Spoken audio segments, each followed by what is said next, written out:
Hi, welcome to Myers ASMR.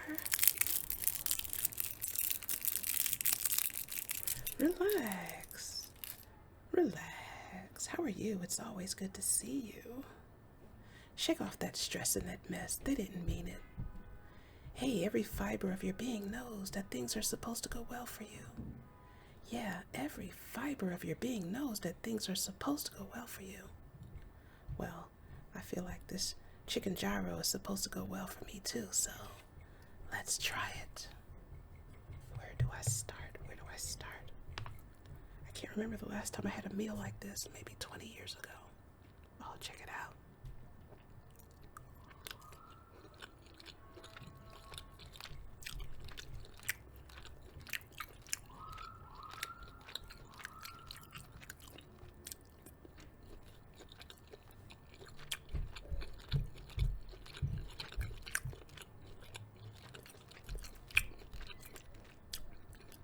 I taste the cumin.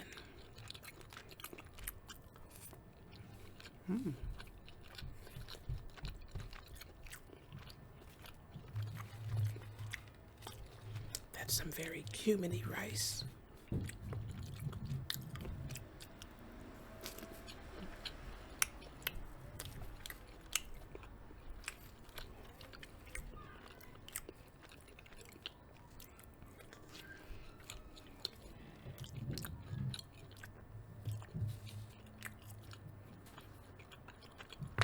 Wow, they give you so much chicken.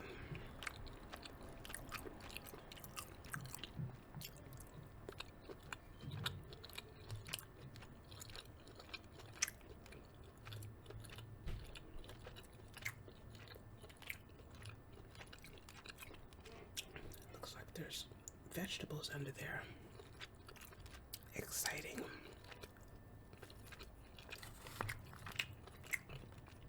Okay. There's a little salad under there.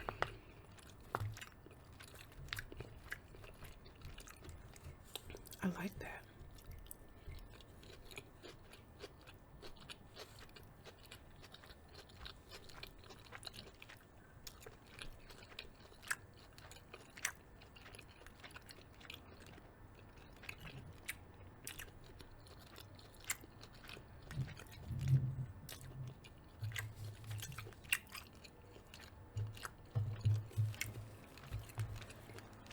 This reminds me of a food truck I used to go to for lunch when I was working at a law firm in New York.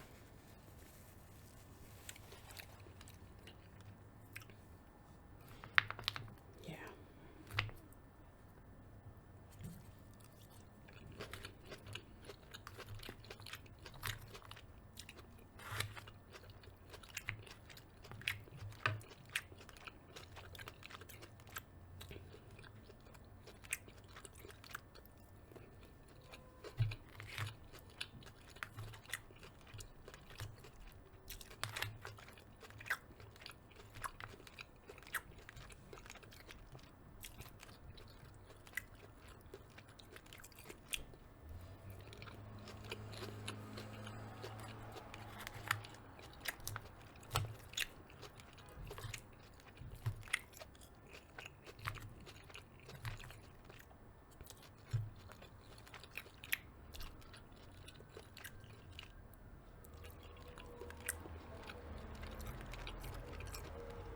I imagine food trucks can be quite lucrative because there's very low overhead.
so much salad under here.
It's got a slight peppery kick, which I love, love, love.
There is cumin all throughout this.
I have not seen any cat around here for a few days, and I'm a little concerned because usually as soon as we open the door, they're right there staring at us, whether it's the front door or the back door. There they are, and they come running. If they're not already sitting there, they come running as soon as the door opens. It's like, did you hear me coming down the stairs? How you know I'm coming? I think they just stay there. They used to, and now I haven't seen a single one for like 3 or 4 days, so I'm wondering what's up.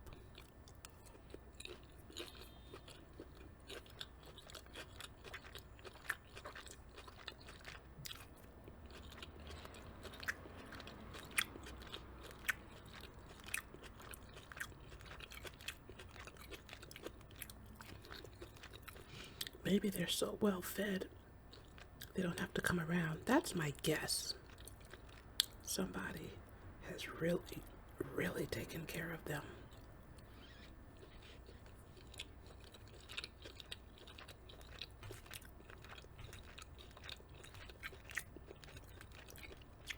That's good, because I can't do it all. You know, I feed them when I have extra.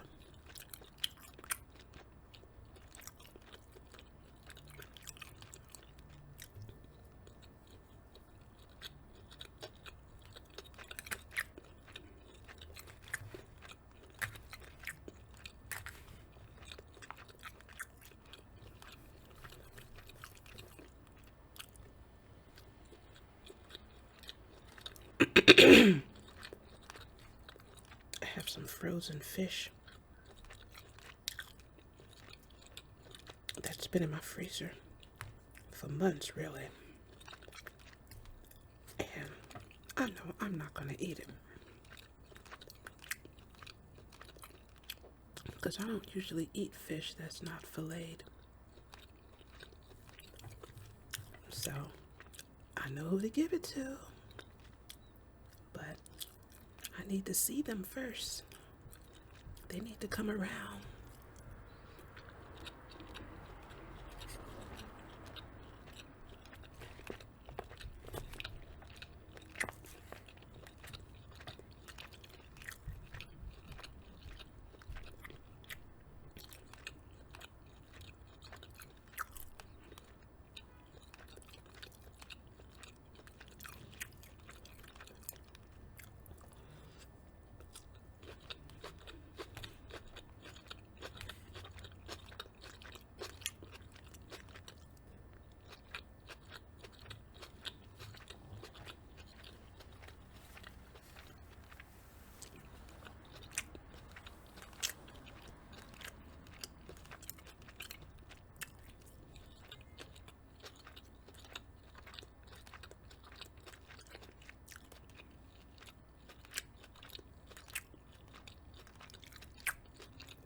If you feel like you see me wearing the same shirts all the time, well, it's true. Usually it's so hot in here that whether it's winter or whatever, I'm still wearing my summer shirts for video because it's just so freaking hot. And I ordered a bunch of shirts online a few years ago, and they were not really what I would wear out in public. You know, they were either tight or the material just, wasn't something I would want to be out in public in, or it was very thin and see-through-y. So I said, hey, rather than get rid of the stuff, wear it on video, right? I remember I wore this to work one time, and I used to sit at the front desk, and I didn't even know it was so see-through. So of course you could see my bra, the outline of my bra, the entire time. Yeah, very, very unprofessional. So I said, okay, that's it. I will never. I'm not wearing this out. That's just freaking embarrassing. I should have known better, but I wanted to wear my new shirt so bad. Chow, chow, chow. And then I sewed a skirt to match. And I had on these white go-go boots with my 50-year-old self. Looking cute.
This is tea with lemon and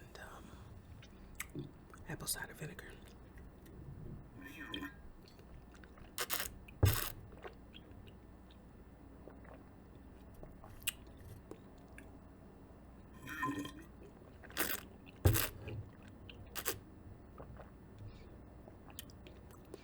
I like to swish it around my teeth.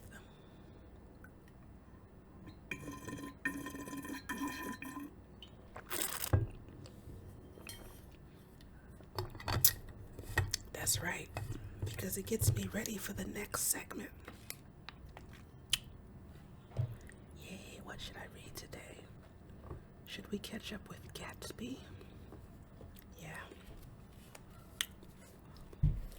Look, I'm almost done. I'm so excited to see what happens.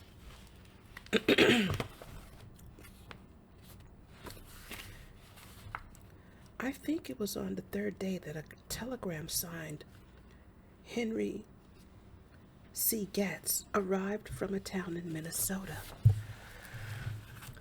It said only that the sender was leaving immediately and to postpone the funeral until he came. It was Gatsby's father, a solemn old man, very helpless and dismayed, bundled up in a long, cheap ulster against the warm September day. His eyes leaked continuously with excitement, and when I took the bag and umbrella from his hands, he began to pull so incessantly at his sparse gray beard that I had difficulty in getting off his coat.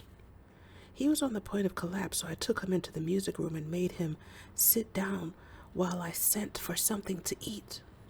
But he wouldn't eat, and the glass of milk spilled from his trembling hand. I saw it in the Chicago newspaper, he said. It was all in the Chicago newspaper. I started right away. I didn't know how to reach you. His eyes, seeing nothing, moved ceaselessly about the room. It was a madman, he said. He must have been mad. Wouldn't you like some coffee? I urged him. I don't want anything. I'm all right now, Mr. Caraway. Well, I'm all right now. Where have they got Jimmy? I took him into the drawing room where his son lay and left him there. Some little boys had come up on the steps and were looking into the hall. And when I told them who had arrived, they went reluctantly away. After a little while, Mr. Gatz opened the door and came out, his mouth ajar, his face flushed slightly, his eyes leaking isolated and unpunctual tears. He had reached an age where death no longer has the quality of ghastly surprise, and when he looked around him now for the first time and saw the heightened splendor of the hall and the great rooms opening out from it into other rooms, his grief began to be mixed with awed pride. I helped him to a bedroom upstairs. While he took off his coat and vest, I told him that all arrangements had been deferred until he came. I didn't know what you'd want, Mr. Gatsby. Gatz is my name. Mr. Gatz, I thought you might want to take the body west. He shook his head. Jimmy always liked it better down east. He rose up to his position in the east. Were you a friend of my boy's, mister? We were close friends. He had a big future before him, you know. He was only a young man, but he had a lot of brain power here. He touched his head impressively, and I nodded. If he'd have lived, he'd have been a great man, a man like James H. Hill. He'd have helped build up the country. That's true, I said uncomfortably. He fumbled at the embroidered coverlet, trying to take it from the bed and lay down stiffly, was instantly asleep. That night, an obviously frightened person called up and demanded to know who I was before he would give his name. This is Mr. Carraway, I said.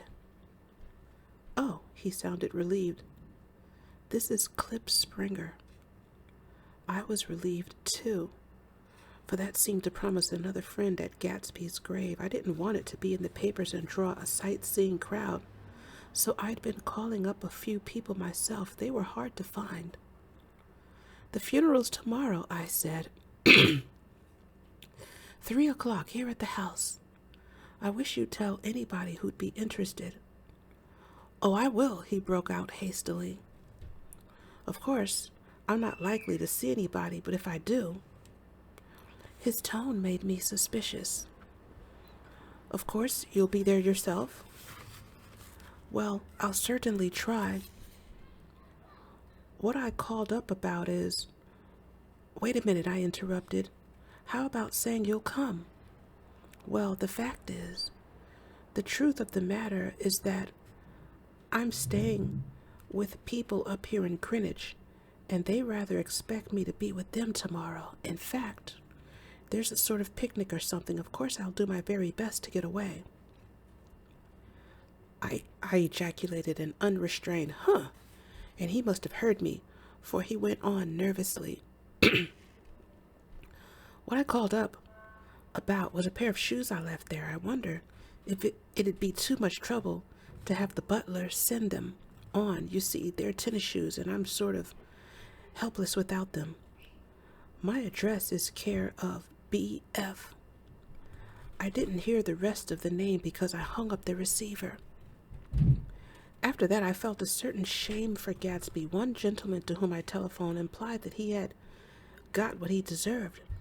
However, that was my fault, for he was one of those who used to sneer most bitterly at Gatsby on the courage of Gatsby's liquor, and I should have known better than to call him. The morning of the funeral, I went up to New York to see Meyer Wolfsheim.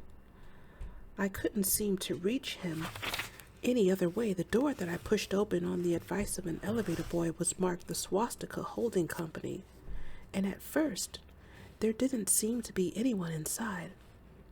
But when I'd shouted hello several times in vain, an argument broke out behind a partition, and presently a lovely Jewess appeared at an interior door and scrutinized me with black, hostile eyes.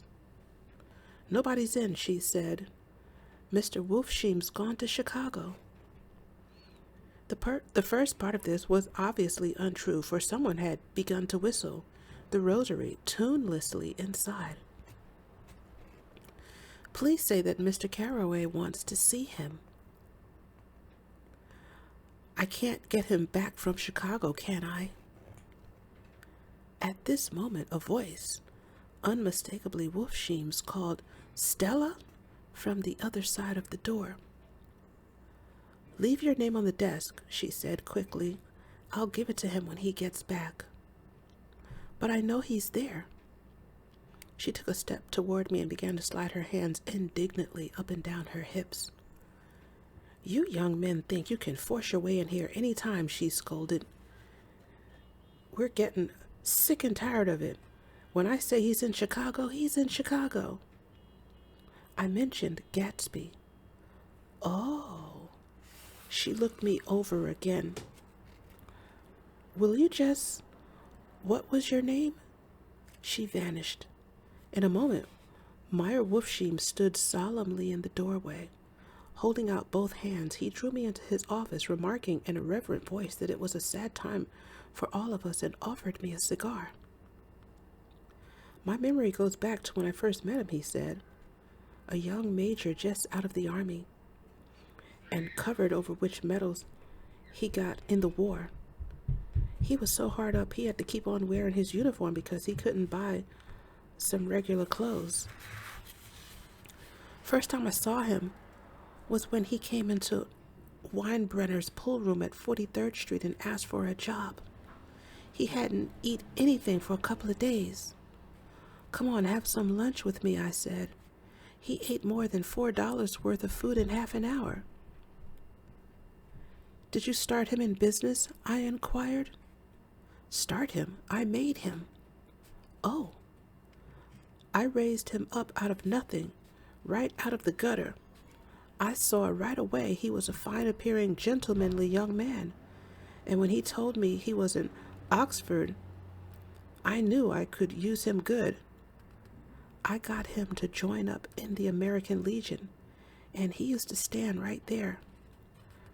Right off, he did some work for a client of mine up to Albany. We were so thick like that in everything."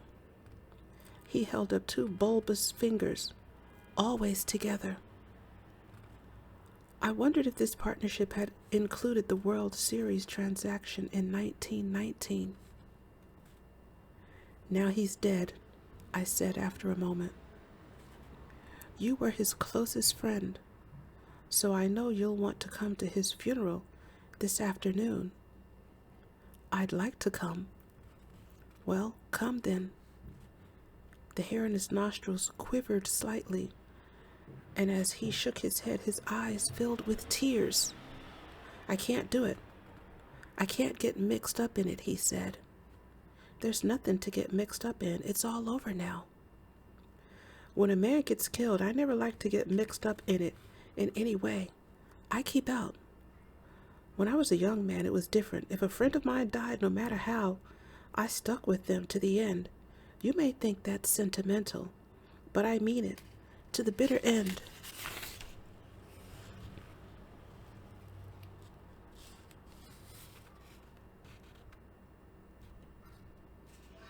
Well, I think this is a good place to stop.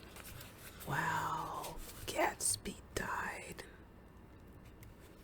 And I still feel like I don't know much about him.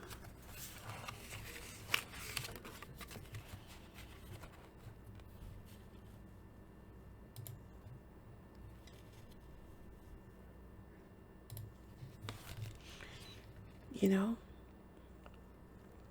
if you would like to collaborate,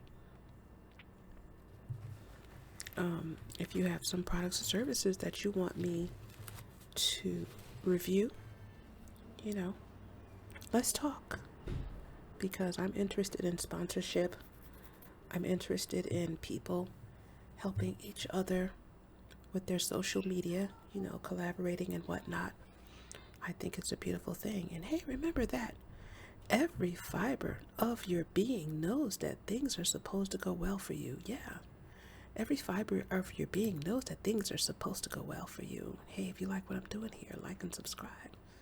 Donate to the channel. catch me in the next video. And may you find lasting happiness. Bye.